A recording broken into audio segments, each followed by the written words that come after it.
जब आपने अमीर होना होता है, कुदरत ने दूसरे अल्फाज में आप पे रहमत नाजिल करनी होती है, तो उससे पहले कुदरत इशारे भी देती है। आपकी ज़िंदगी में सुकून की कैफियत आनी शुरू होती है। अस्सलाम वालेकुम जी, मुझे रेहान हैदर कहते हैं और आप मुझे मेरे सोशल मीडिया प्लेटफॉर्म्स पर देख रहे हैं। मेरे साथ मौजूद हैं सर एम ए शामी, मशहूर एस्ट्रोलॉजर, न्यूमरोलॉजिस्ट, पामिस्ट हैं। आज का मौजू इंतहाई दिलचस्प, science you will become rich very soon.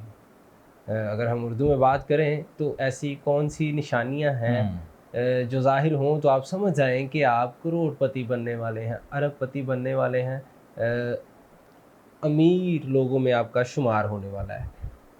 उन साइंस पर, उन निशानियों पर बात करेंगे आज के इस वीडियो में। अस्सलाम वालेकुम जी सर। वालेकुम सलाम। सर सही कहा मैंने? बिल्कुल सही कहा आपने। देखिए, कायनात का असूल है कि जब कि ज़िंदगी में कुछ वाक़यात होने शुरू होते हैं, इंपॉर्टेंट वाक़े शुरू होते हैं, तो उसकी वाइब्रेशन, उसकी एनर्जी आपके साथ सिम्पटम की शक्ल में आनी शुरू होती है। मिसाल के तौर पर दुनिया में ज़लज़ला आना है, किसी जगह आंधी तूफ़ान आना है, तो आपको देखा है कि जानवरों के अंदर पहले ही बेचैनी पैदा हो जाती है। जी हाँ। ठीक है?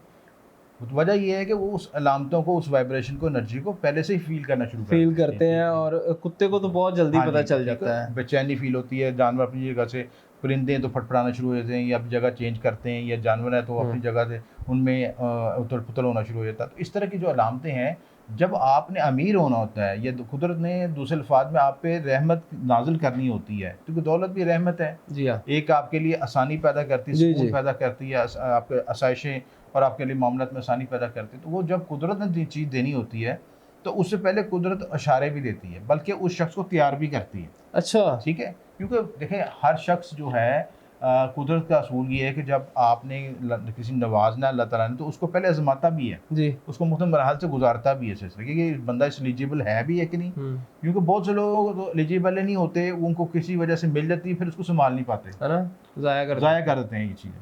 तो असल चीज़ तो है कि आप अगर थोड़ा-थोड़ा करके भी मिले, अगर आपके अंदर क्वालिटी है, तो आप उसको संभाल सकते हैं। और अगर आपके पास क्वालिटी नहीं है, वो आपके अंदर एलिजिबिलिटी नहीं है, तो आपके पास ज़्यादा आएगा, तो फिर उसको किस तरह संभालेंगे आप? अच्छा, इस तरह की बहुत सी मिसालें हमें मिलती हैं देखने को। अमेरिका में एक बंदे की लॉटरी लगती है और वो रातों रात बिलियनियर बन जाता है। लेकिन कुछ ही देर बाद, कोई 1.5-2 साल के अरसा के बाद, वो दोबारा से कूड़ा उठा रहा होता है। इस तरह ही ये बहुत से वाक़यात हैं, बहुत से इसी तरह और भी बहुत सी मिसालें हमें देखने को मिलती हैं, इसी मुआशरे में मिलती हैं कि जो लोग एलिजिबल नहीं होते, अगर उनके पास पैसे आ जाते हैं, वो उड़ा देते हैं और वापस फिर गरीबी में कदम रख लेते हैं। देखिए, मनी मैनेजमेंट बहुत इंपॉर्टेंट टॉपिक है जी। आपके पास कम वसाइल हैं, और अगर आप अच्छी मैनेजर हैं, मनी मैनेजमेंट अच्छी कर लेते हैं, वसाइल को जहाँ पे ये नहीं कंजूसी करें, जहाँ पे ज़रूरत है उसको इस्तेमाल करें, जहाँ ज़रूरत नहीं है उसको रोक लें। किफ़ायत शारी भी एक टर्म एग्जिस्ट करती है दुनिया में, इस तरह कर रही है। तो आप ये इस पर डिपेंड करता है कि आप ज़िंदगी को किस तरह फ्लो करके लेके चलते हैं, कि पैसों को किस तरह यूज़ करते हैं। बहुत सी मिसालें हैं। अब जैसे बड़ी बड़ी सेलिब्रिटीज़ हैं, बड़े बड़े बॉक्सर हैं, जब उनके पास गुरबत के बाद बड़े पैसे, जैसे माइक टायसन है, उसके बहुत पैसा आया, उसके बाद फिर कर्ज के दलदल में चला गया। जी हाँ। ठीक है। और ऐसे बेशुमार वाक़या, अमिताभ बच्चन बैंकरप्ट हो गए थे, एक गया था। ये आपका जो माइकल जैक्सन है, जब फौत, उसमें कितने मिलियन डॉलर डेब्ट था, कर्ज था। तो इस तरह क्या वजूहात हैं कि ये जब आपके पास वसाइल आते हैं तो उनको मैनेज नहीं कर पाते। तो मिस मैनेजमेंट भी बड़ी इंपॉर्टेंट चीज़ है, जो कि लाइफ को डिस्टर्ब करती है। ठीक होगा। तो सर निशानियों पे जी बिल्कुल, निशानी का मैं डिस्कस कर रहा हूँ। देखिए, जो वाइब्रेशन है, मनी भी वाइब्रेशन है। हम तौर पर सोचते हैं कि जो हमारे जेब में पैसे हैं, ये जो नोट हैं, वो पैसे नहीं है, वो एनर्जी है, वो वाइब्रेशन है। ठीक है। अब जो कुदरत आपको वाइब्रेशन एनर्जी दे रही है, आप पे डिपेंड करता है कि आपको उसने खर्च किस तरीके से करना है। जैसे बिजली का आपको पता है कि आपके घर में 100 वोल्ट की बैटरी लगी हुई है, या 100 वोल्ट का आपको सोलर सिस्टम लगा हुआ है, एम्पेयर का लगा, जितने भी, उसको आपने यूज़ किस तरह करना है। अगर आप, हो सकता है कि आप सारे कमरों में इकट्ठे पंखे चला दें, और ये भी हो सकता है कि आप जिस कमरे में ज़रूरत है उस कमरे में पंखा चलाएं। ये डिपेंड ऑन यू और कि आप किस तरह यूज़ करते हैं। तो आप सिम्टम के लिहाज से बात कर रहे हैं कि सिम्टम जो वाइब्रेशन है, सबसे पहली चीज़ होती है कि आपकी ज़िंदगी में सुकून की कैफियत आनी शुरू होती है। अच्छा, ज़हनी सुकून मिलना शुरू होता है। ज़हनी और कल्बी सुकून। ठीक है ना। आप चीज़ों को, जो आपके अंदर एक अफरा तफरी बेचैनी होती है ना, यानी कि मैं ये भी पकड़ लूँ, ये भी पकड़ लूँ, वो ख़त्म होना शुरू होता है। ठीक हो गया। ठीक है। क्योंकि आपको अल्लाह ताला से नफ्स मुतमन्ना की कैफियत आनी शुरू होती है। ठीक है। क्योंकि अच्छा, मनी के जो वसाइल रिज़्क़ की बात कर रहे हैं, ब्लेसिंग की, तो उसकी मुख्तलिफ फॉर्मेशन है। वो आपके प्रैक्टिकल शक्ल में, नोट की शक्ल में भी है, बल्कि वो आपकी अच्छी शरीके हाथ की शक्ल में भी है, अच्छी गाड़ी की शक्ल में भी है, अच्छी औलाद की शक्ल में भी, अच्छे दोस्त की शक्ल में भी, मुख्तलिफ फॉर्मेशन है। और सबकी कलेक्टिव इंफॉर्मेशन जब जमा करेंगे तो उसको रिज़्क कहा जाएगा।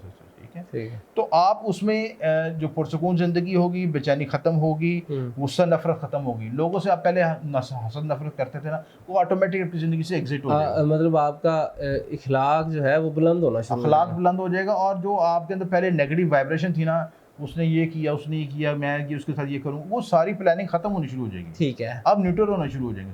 ठीक है, ये बड़ी बड़ी इसकी अलामत है। ठीक हो गई। उसके बाद दूसरी अलामत होती है कि ख्वाहिशात की शिद्दत ख़त्म होनी शुरू होती है। अच्छा, ठीक है, ख्वाहिशात हमारी तो होती है नहीं कि ये इंसानी जब पैदा होता है शुरू से लेके ये ख्वाहिश वो ख्वाहिश ख्वाहिश, जब आपकी इत्मीनान की कैफियत होती है तो आप कहते हैं बेशुमार लोगों का मैंने सुना है कि जब हमारे पास पैसा नहीं था तो बड़ी ख्वाहिशात थी कि ये खरीद लें, ये खरीद लें। अब पैसा आ गया, हम ख्वाहिश ही नहीं है।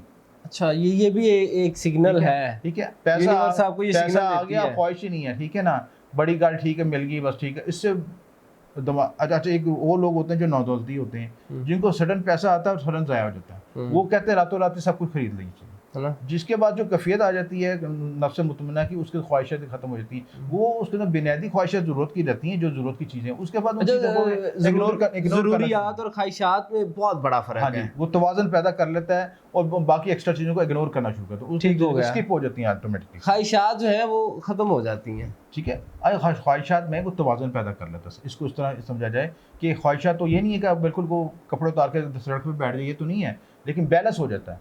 बैलेंस का मतलब कि उसको एक्स्ट्रा बिला वजह की ज़रूरत नहीं है। अगर अलमारी में उसके पास कपड़े हैं, 10-12 सूट पड़े हुए हैं, तो उसको ये ख्वाहिश नहीं कि मैं भी पैसे तो 10-12 और बार जाकर खरीद के हूँ, रातों रात खरीद लूँ। तो उसमें इत्मीनान की कैफियत आनी शुरू हो जाती है और उन चीज़ों को एंजॉय करना शुरू हो जाता है, टाइम को एंजॉय करना शुरू हो जाता है, हैप्पी प्लेजरमेंट आनी शुरू हो जाती है। उसके बाद दूसरी इंपॉर्टेंट चीज़ ये होती है कि वो इसमें लेट गो का जज्बा आ जाता है। अच्छा, लेट गो का मतलब जज्बा बड़ा इंपॉर्टेंट है, जो कि हमारी ज़िंदगी में ख़त्म हो चुका है। लेट गो अगर आपने किसी ने आपके साथ ज़्यादती की, आपने जब तक उससे बदला नहीं ले लेना ना, आपको सुकून नहीं आना चाहिए। लेकिन जब आपके पास अल्लाह ताला की कैफियत आनी शुरू होती है, इसमें रूहानी कैफियत भी शामिल है और आपके पास माशी कैफियत भी, तो आप लेट गो करना शुरू करते हैं, जाने दे। ठीक है, आप दफा करो। देखिए, असल जो अमीर शख्स है ना, जो ख़ानदानी अमीर जिसे कहते हैं, वो बिला वजह पंगों में उलझता भी नहीं है, टाइम ही नहीं है, उसके ऊपर टाइम ही नहीं है। ठीक है, वो अगर कोई गाड़ी उसकी स्क्रैच कर गया ना, ठीक है, वो कर गया तो वो अपने ड्राइवर को चेज नहीं करेगा, उसे कोई लेट गो। ठीक है, अच्छा, दूसरा एक नौदौलती बंदा होगा जो कम तरबियत याफ्ता होगा, वो फ़ौरन लड़ने पे आ जाएगा सिलसिले से। अगर तो अमीर शख्स होगा, जो वेल्थी शख्स होगा, वो उसका पता है कि मैं इस सारी चीज़ें से देख चुका हूँ, इसकी अमीर कोई नहीं है, ये उसको मैं जितना पैसे उस पर एनर्जी पे खर्च करूँ, उससे मैं जल्दी में उसको रिकवर कर लूँगा। ठीक होगा। उसके बाद बिल गेट वाली मिसाल है कि वो कहता है कि फिर मैं पैसे नीचे गिरेंगे तो मैं उठाऊंगा नहीं उनको, उतनी देर में उससे ज़्यादा डबल कमा लूँगा मैं जी। तो यही कंडीशन है, जो सही शख्स होता है पैसे वाला, उसमें इस कैफियत पैदा हो जाती है, लेट गो की कैफियत पैदा हो जाती है। ठीक हो गया। उसके बाद अगली कैफियत जो होती है, अगली निशानी होती है कि पॉजिटिव ख्वाब आने शुरू होते हैं। अच्छा, जो हमारा मनी अट्रैक्शन है वो हमारा सब कॉन्शियस से तल्लक है। ख्वाहिशात की तकमील का बड़ा तल्लक हमारे सब कॉन्शियस से है और सब कॉन्शियस का तल्लक आपके ख्वाबों से है। पॉजिटिव ख्वाब आने शुरू हो जाएंगे, पॉजिटिव वाइब्स आने शुरू हो जाएंगी। ठीक है, मोस्टली लोगों को आपको जो एंजल नंबर नज़र आने शुरू होते हैं, मसलन 11-11, ये 11 है क्या, 6666, ठीक है, ये नंबर 4444, ये नंबर, ये सिम्टम्स यूनिवर्स आपके साथ थोड़ी आपको इनिशिएटिव लेके जा रहा है, आगे ग्रो करना चाह रहा है चीज़ें। ठीक है, और ग्रोथ किसी कई बड़ी डायमेंशन में हो सकती है, रिज़्क़ के लिहाज से, शनाख्त के लिहाज से, शोहरत के लिहाज से, दौलत के लिहाज से, उसमें सारी डायमेंशन शामिल है उसमें से। ठीक हो गया। मुस्बत ख्वाब आने शुरू हो जाते हैं, तो आपके ख्वाबों में आप ये देख सकते हैं कि जैसे कोई शख्स हवा में उड़ रहा है। ठीक है, अच्छा। ये पॉजिटिव ख्वाब है, जो हर चीज़ है। आपको रूहानी ख्वाब आ सकते हैं, किसी रूहानी दरगाह का ख्वाब आ सकता है, कि आपको खाना काबा का ख्वाब, खाना काबा की ज़ियारत हो सकती है, रोज़ा रसूल को ख्वाब में देख सकते हैं। बिल्कुल। तो ये सारी कैफियत जो नंबर्स हैं, एनर्जीज हैं, वो सिम्टम्स हैं कि कुदरत आपके साथ कनेक्ट हो रही है और आपको एक अरूज, एक मर्तबा और वसाइल देना चाह रही है। डन हो गया। बहुत शुक्रिया सर आपके कीमती वक्त का। जी नाजरीन, आपने तमाम गुफ्तगू जानी, अपनी कीमती राय से तो आप लोग आगाह करते हैं, लेकिन किस मौजू पर आप आइंदा आने वाले दिनों में वीडियोस देखना चाहते हैं ये भी बता दिया करें, और कोई भी सवाल आपके ज़हन आलिया में हो, आप दिए गए नंबर पर रब्ता कर सकते हैं। फिल वक्त हमें दीजिएगा इजाज़त।